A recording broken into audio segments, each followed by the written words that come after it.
Are you planning to have your next visit to one of the world's most popular and safest countries, aka South Korea? Do you feel nervous or unprepared about your visit to an entirely new culture? There are many things to know before going to Korea that you should be aware of. This blog will walk you through all the do's and don'ts, cultural tips, and even apps that you can use to learn Korean. Once you finish reading this, you will have as much knowledge as a person who has visited this country would have. So let's get started.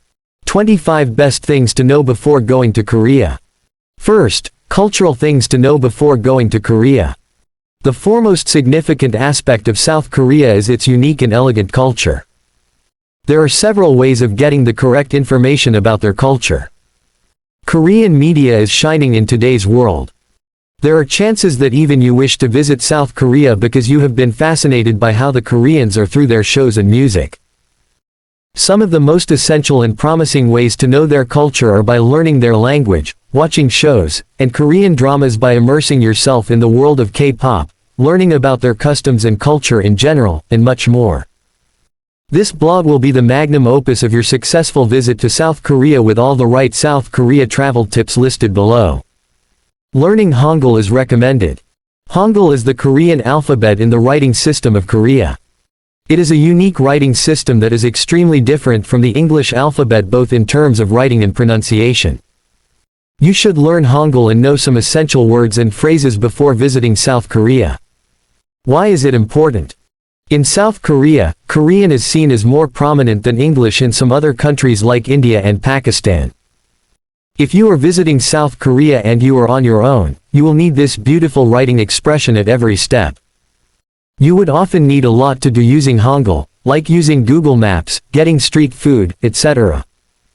Be it reading instructions on public transport or buying your favorite makeup and skincare products, Hangul will be your best friend. Knowing basic Korean to talk with the locals. What is the most critical part of a culture? It's the language of that culture, which is the case with South Korea. If you wish to get along with the people in South Korea and therefore make some friends, then getting some know-how of the South Korean language will be the best step you could take before entering the country. If you speak English, then many Koreans might understand you, but most would not. So it would help if you learned some basic things in Korean like common Korean words, commonly used verbs, asking questions, and many other things.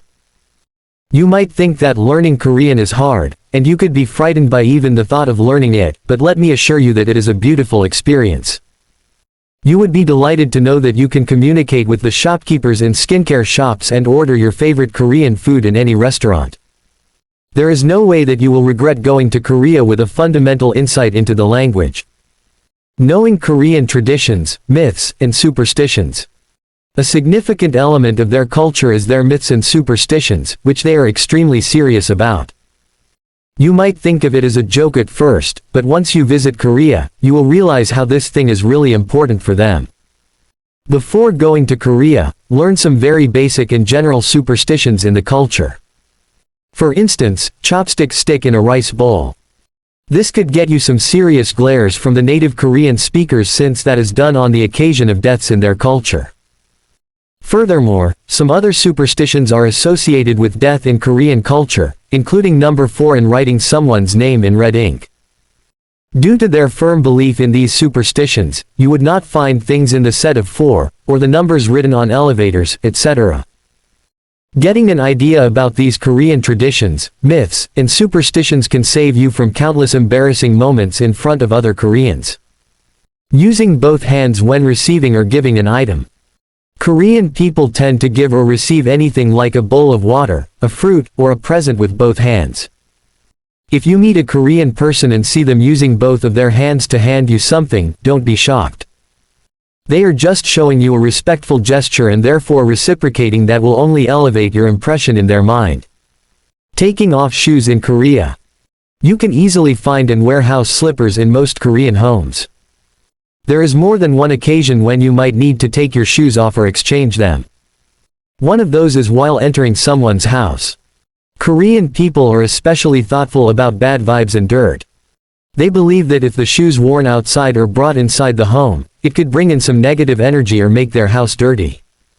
So it would help if you always left the outdoor shoes outside. Another place to change shoes is before going to the washroom. No matter how clean or hygienic the washroom is, it could bring in unwanted germs and energy. The taboo associated with shoes in this culture is not to wear the shoes that have been in the washroom. Getting shower shoes. While you are in hotels, you could get some shower shoes to wear. While taking a bath, you would not get a bathtub or cubicle in Korea. Instead, you would only have a shower attached to all washrooms, and you could slip unless you use a shower slipper. Being careful with privacy. In many places, the tourists take pictures of everyone and everything, and the locals are not offended by that. In Korea, that could be missing. Korean people are very sensitive about their privacy, and taking anyone's picture without their permission could get you into serious trouble. It is not a nice thing to do anyway. Being mindful about your manners. While in Korea, you need to be careful about manners and etiquette. Some people could find your actions quite offensive, even if you do not find them weird. For instance, you should never blow your nose in public since people could feel disgusted by that. If you desperately need to, then you could either go to the washroom or somewhere alone and do your business. Korean beauty standards. Koreans are crazy about beauty products, which can also be manifested in their beauty standards and shows. If you are a K-pop fan, you must have come across several shows that highlight how beauty is given due importance in Korean culture. There are countless beauty stores in Korea, not just in the malls and streets, but even in subway stations. Many Korean men and Korean women use a 10-step skincare routine to keep their skin young and fresh. Furthermore, you should know that skincare products and other beauty services like plastic surgeries are extremely normal and budget-friendly. We don't promote following any beauty standards. Instead, each person needs to have their means. However, if you plan to go for something like that, then getting it done in South Korea could be the most cost-effective. Korean cafe culture. Besides skincare, Koreans are obsessed with the cafe culture. They have different cafes with several artistic, unique, and appealing themes. There are different delicious Korean desserts you would want to get back to.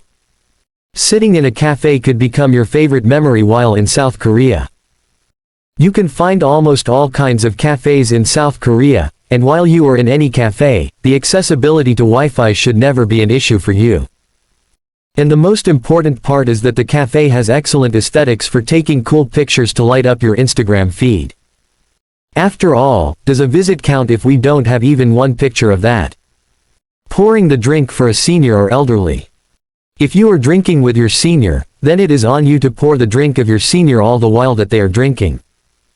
It is counted as good manners in South Korea, and therefore you might get some bonus points while trying to leave a good impression. Korean food. South Koreans take pride in many things, one of them is Korean food. For example, Korean barbecue and soju are the two things Koreans love to tell the world about. They are not bragging, so don't get the impression that maybe they are showing off. Instead, they want you to experience the same as they do.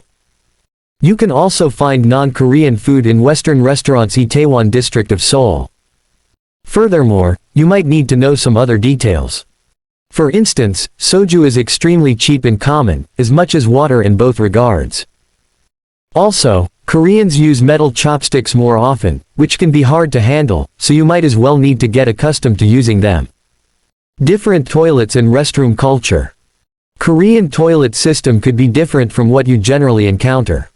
This is because they have specific details about the toilets according to their culture. For instance, most Koreans use the squat toilet. You might also see a metal enclosing around the toilet paper to keep it from getting wet dirty. Transportation system in Korea. When you go to South Korea, you might notice that the transportation system is different from other parts of the world.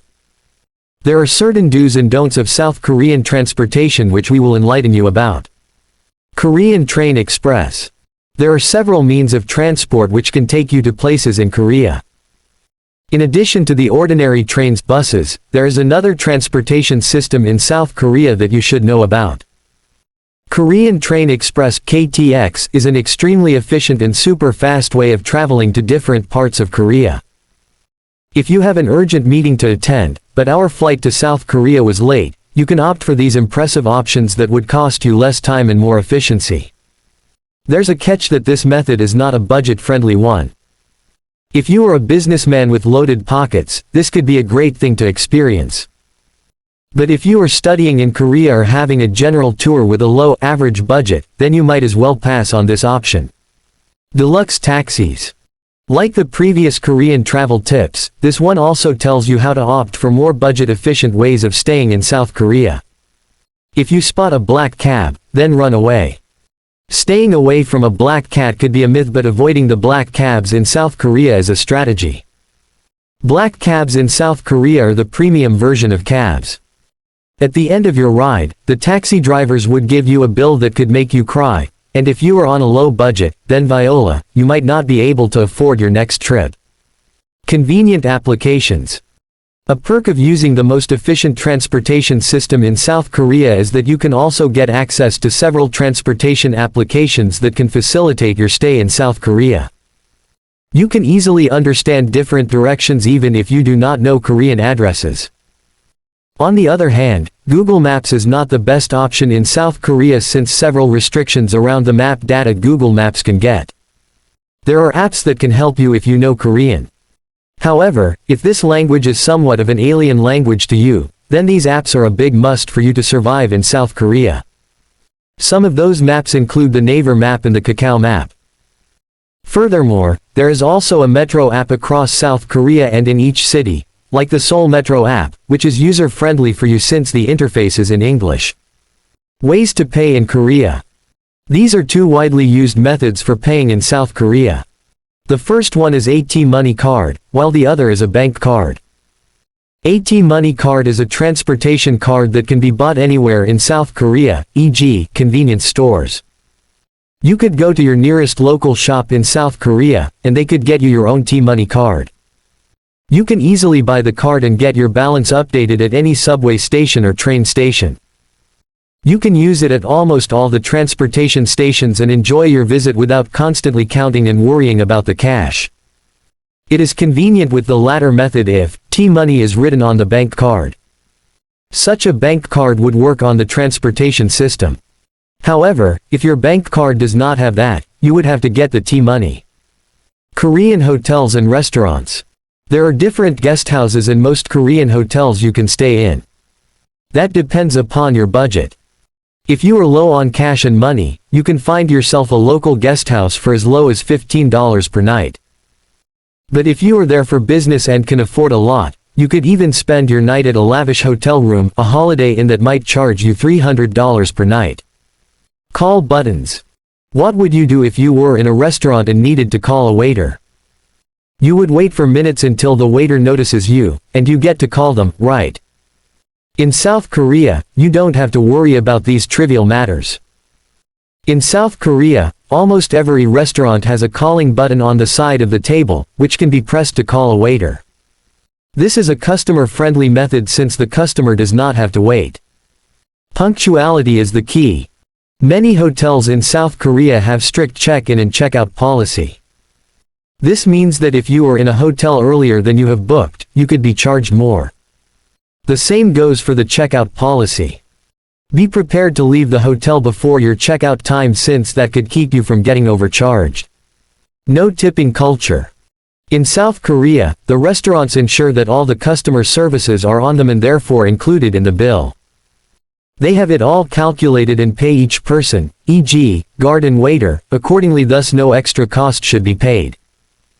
You do not have to worry even a bit about giving some extra money to please the waiter since that can backfire, and instead of getting pleased, they could get offended. The best way to appreciate their efforts is by enjoying your meal, passing a smile, and complimenting them. That is enough to make their day. Other important tips before going to South Korea. There are also other handy tips to know before visiting Korea. These tips can help you start on the right foot while in Korean society. Comfortable walking shoes. Visiting South Korea will help you lose extra pounds, which even the gym could not. This is because you would have to walk a lot while there. That is why it is recommended to keep some pairs of comfortable shoes like joggers or sneakers with you before visiting South Korea. You might spend a day or two in your chic heels, but you would have to get acquainted with wearing comfortable shoes as other South Koreans do. Patience for a crowd. In South Korea, you would want to visit different markets, street shops, etc. Of course, you are not going to South Korea to see humongous malls and fancy restaurants because you can find them everywhere. When you are among the locals of South Korea, you will not get much personal space. For example, Seoul is a bustling street where people always go to places. You would always find yourself in the crowd no matter how many times you try to escape it. That would only make you feel tired and disturbed. Therefore, before you visit Korea, we suggest you see that coming. Expect that crowded side of South Korea and accept that. Once you do that, you will not get a cultural shock if someone passes by too close to you. You would rather enjoy the experience instead of running away from what you wanted to experience in the first place. Getting data is expensive. As tourists, we often try to buy a new SIM card wherever we go. However, South Korea is not the best country for that. Getting data in South Korea could be expensive. A SIM card could charge you around $50 USD, and you would not even get half of the perks that the locals get to enjoy. Furthermore, you would also be charged a lot if you use the data. You should only use data when you are left with no other option, which might not happen since the Wi-Fi is everywhere. And by everywhere, I mean everywhere. Free Wi-Fi. You can quickly get access to the Wi-Fi at every corner. While in Korea, you would rarely find any issues getting Wi-Fi unless you are remote or in areas closer to nature. For instance, if you are in a city like Seoul, you need to worry about the internet. Finding Wi-Fi in Korea is as easy as finding energy-efficient street lamps and transit stations since both are prevalent. Seoul is considered the world's most connected city for this reason. If you can't find Wi-Fi, then maybe try asking a local. They could guide you better about how to access the Wi-Fi. It is a busy city, and many people lose loved ones they cannot contact. If you are too shy to ask a local, you can go to a center of Seoul Safety Service, and they would utilize their magical tech-savvy sources to get you from point A to point B. Having a travel adapter. If you are traveling for the first time, especially to Asian countries like South Korea, you might not know the issues that could be faced regarding the outlets in South Korea. You could be more in need of an adapter than your lipstick or perfume while you go to South Korea. Most of the switches in South Korea cannot take more than a voltage of 220 volts and a frequency of 60 Hz. They are the Type C and Type F outlets. These are different from the US or Europe. Not using an adapter could burn the fuse. Therefore, having a travel adapter and a converter is a must before going to South Korea. If you like such informative topics, you can subscribe to stay tuned for my future videos. Thank you for watching.